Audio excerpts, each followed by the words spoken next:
ლილუაშვილი ხო არ იცით სად არის? თუ იცით, ბრალს წარუდგენენ მასაც? სუსის ექს-შეფის შესახებ დასმულ ყველა კითხვას ყველა ლიდერის მაქებარი ოცნების დეპუტატები დუმილით პასუხობენ. პირველების ინფორმაციით პროკურატურა ლილუაშვილისთვის ბრალის წასაყენებლად ემზადება და პოლიტიკური გადაწყვეტილება ამ საქმეზე მიღებულია. არ ვიცით, დაკითხეს თუ არა უკვე ლილუაშვილი ივანიშვილის მთავარი მესაიდუმლე გაუჩინარებულია. ორი ახლო მეგობრის დაკავებას და ერთ ნათესავზე ძებნის გამოცხადებას ლილუაშვილი ამ დრომდე წერილობითაც კი არ მოხმაურებია. ხომ არ გაქვთ თქვენ ინფორმაცია სად არის გრიგოლ ლილუაშვილი საქართველოში? არა მაქვს ინფორმაცია. არ იცით ზუსტად არის თუ არა? ხომ ბრალის წარდგენას ელოდება ის სად არის ქვეყანაშია? ხომ არ წავიდა ქვეყნიდან? არ იცი. ვარ დაიჯერა. გრიგოლ ლილუაშვილი ხო არ იცით სად არის? ხომ არ მოგიკითხავთ? ქვეყანაში იმყოფება ის? ქვეყანაში იმყოფება თუ იცით თუ გავწავიდა ქვეყნიდან? უსაფრთხოების სამსახურს ხელმძღვანელობდა თქვენსაც? ვაცადოთ. სამართალი დამცავები მუშაობენ, სასამართლო მუშაობს. ქართული ოცნება მისივე გამოძიებებით ადასტურებს, რომ წლების განმავლობაში ქართული ოცნება კორუფციის ჭაობში იყო ჩაძირული. 36 მისამართიდან ჩხრეკის შედეგად მხოლოდ 11 მილიონია ამოღებული, თუმცა ვინც სისტემას შიგნიდან იცის, ამბობენ, რომ ეს ღვაში წვეთია. ამტკიცებენ, რომ არანაირი ბრძოლა კორუფციასთან არ მიდის და სუსმა მათ შორის ღარიბაშვილისთვის ბრალის წარდგენა მხოლოდ იმიტომ გადაწყვიტა, რომ ბიძინა ივანიშვილისთვის მისაცემი შავი ფული აორთქლდა და ოლიგარქს ეს ფული უნდა.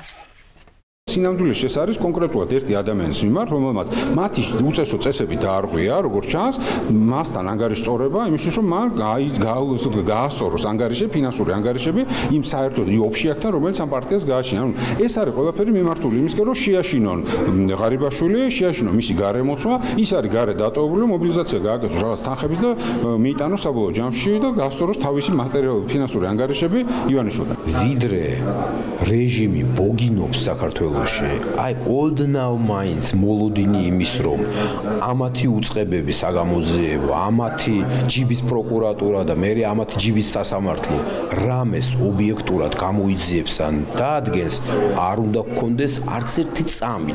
შაბათს TV1-მა სუსის საგამოძიებო მასალების ერთი ნაწილი გაასაჯაროვა. ამ დოკუმენტებით დგინდება, რომ ჯარის ძარცვა წინასწარ შემუშავებული სქემით მიდიოდა.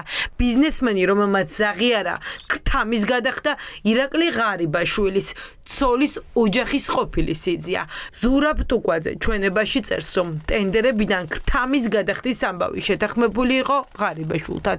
ის ვინც სისტემა კარგად იცის, ამბობს, რომ ბურჭულაძე ჯარის ძარცვას მარტო ვერ გაბედავდა, რადგან ის ღარიბაშვილის გარეშე ნაბიჯს არ დგამდა.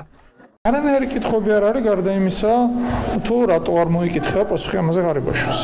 იმიტომ რომ პირდაპირ ამბობს სიძე, რომ ეს ღარიბაშვილთან შეათანხმა ჯვანშერ ბურჭულაძე. ხო და ეჭვი არ შეგვეპაროს ეს სესია, იმიტომ რომ მას მერაც გადაიყვანეს ღარიბაშვილი პრემიერ-მინისტრად, ბურჭულაძე დატოვა თავის ადგილას მინისტრად. ანუ ბოლოდ ადგილის დამკავებელი იყო, მეტი არაფერი. ბიზნესმენი ტუკვაძე, რომელმაც აღიარა, რომ ქრთამსიხდით არა მხოლოდ თავდაცვის სამინისტროს ტენდერებში მონაწილეობდა, ტენდერ მონიტორის მონაცემებით მას კიდევ 51 მილიონის ტენდერი აქვს მიღებული, მათ შორის შინაგან საქმეთა სამინისტროს, სურსათის ეროვნული სააგენტოს და სამხარაულის ექსპერტიზის ეროვნული ბიუროდან. ახლა ჩნდება კითხვა, რატომ არ იძიებენ ამ უწყებების საქმიანობას? ოპოზიციას არ ჯერა, რომ ფულს ღარიბაშვილის გუნდი მხოლოდ ერთი სამინისტროდან იპარავდა. მათი ვარაუდით ეს დამკვიდრებული პრაქტიკა იყო. იღებ ტენდერს, იხდი სანაცვლოდ ქრთამს. მხოლოდ და მხოლოდ ხელისუფლების ცვლილებაა საჭირო იმისთვის, რომ გამოაშკარავდეს ასეულობით მილიონის, მილიარდობით ლარის ძარცვა საქართველოს მოსახლეობის ბიუჯეტიდან, რასაც ბიძინა ივანიშვილის დავალებით ახორციელებენ.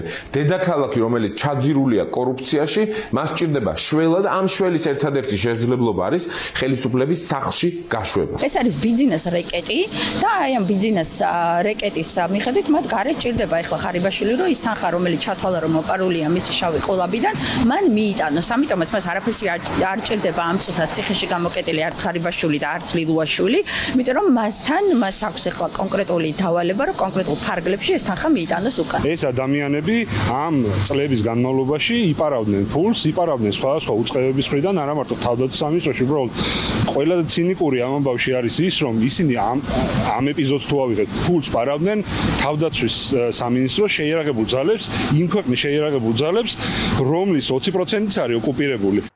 თავდაცვის უწყებიდან დიდი ოდენობით თანხების მოპარვის საქმეზე კორუფციის მკვლევარები პასუხისმგებლობას მხოლოდ ჯუანშარ ბურჭულაძეს არ აკისრებენ. სახელდებიან ირაკლი კობახიძე და შალვა პაპუაშვილიც. კობახიძე იმ პერიოდში პარლამენტში ფრაქცია ქართული ოცნების ხელმძღვანელი იყო.